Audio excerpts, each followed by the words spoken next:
it's another day in September, which means another September daily upload. Everything's going well, still consistent profits. I'll have a screenshot of yesterday's sales on the screen now. The third product is going really well. It's insane, the fact that I've probably made in the region of about £1,200 in the space of 4 days. It's just mind-blowing. It really does just show the potential of selling on Amazon. And that's why I'm doing this September daily series, so that you guys can see that it is possible. Anyone who's followed me for just a month or 2 months can see where I came from and where I am now. It's worlds apart, the amount of money that I'm making. And some people find it very quickly. Some people might find their first product that's really, going to make them 10 grand or 100 grand. The next person might find it as their 10th product. But I guarantee you, if you follow the course, ask for help when you need it, join the Facebook group and just really immerse yourself in selling on Amazon, so that it's the only thing you think about every single day, you will be successful and you will make money from it. There's no two ways about it. I'm just about to go to the gym, but I just thought I'd say one thing that's on my mind that I think some people fall into the trap when it comes to getting a first product. Now, ideal first product is one that you can sell all year round. A seasonal product is fine to get your feet wet with. However, I don't recommend it being the staple of your Amazon success, shall we say. As long as you catch it at the beginning of the season, because it's a lot of hassle to then find new products every single season. Yes, you might be able to come back to them sometimes, but the second time around, the second year around selling it, it's going to have exactly the same competition as it did last time. And you've only been able to get maybe 1-2 years out of it, whereas an all-year product, you can sell every single year. You don't have to product research it again. You might have to tweak the ad campaign, but it's the least amount of work for the most money, so it's the sensible option. However, the mistake I made with mine was not that it was seasonal or that it was all year round. It was seasonal. However, when it comes to finding your first product on Amazon, or any product with that matter, there's a checklist like I have in the Facebook group of things that I like to be there. So the first one is the number of sales. There has to be a good number of sales in order to quantify demand, and the reviews have to be low. Now on mine, there was really good demand.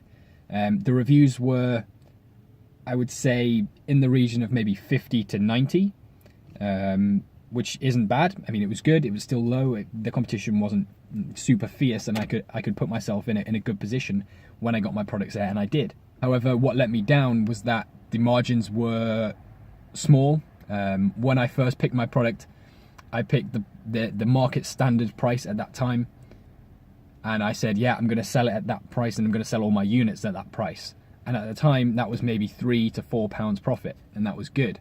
However, that was the most I could sell that unit for, was 3 to 4, which is the very minimum that I recommend. Having said that, when it comes to picking your product and entering the details into the FBA calculator, don't be overly optimistic with what the sale price is.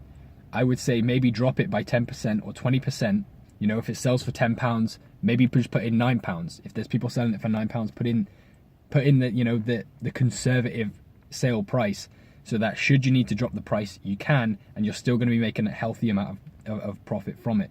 Because the issue with mine was that I dropped mine down to, dropped mine down £1 or £2, and then I was only on £2 profit.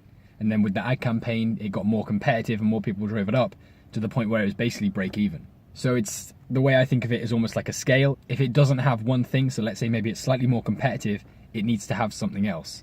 So for example, if it's not very competitive but has a very low profit margin, then that might be okay, because you can sell a lot of them for a low profit margin.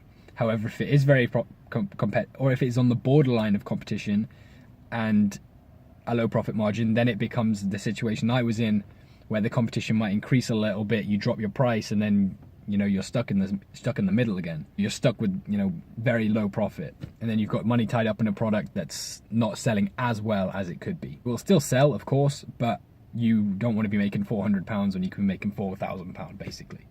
Another example of that would be like the kind of scale, I don't know, like the scale technique, a weighing scale, so you've got to balance it on each side.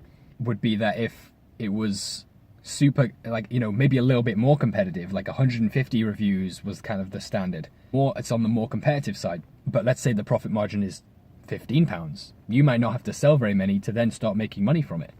So it's all about weighing it up your options. If you're not sure, put the screenshot in the Facebook group. put the numbers in the Facebook group, send them to me personally, and I can look over them and give you my second opinion, which I think when it comes to starting your Amazon business is invaluable. But I hope that little bit of knowledge helps you guys out. There will of course be another September Daily tomorrow. I've got something big coming for you guys as well. In the run up to Christmas, I want you guys to really be able to capitalize upon the increase in demand and really fill your boots with Amazon products. So I've got something lined up for you guys there. It's going to be super exciting. I think you guys will love it.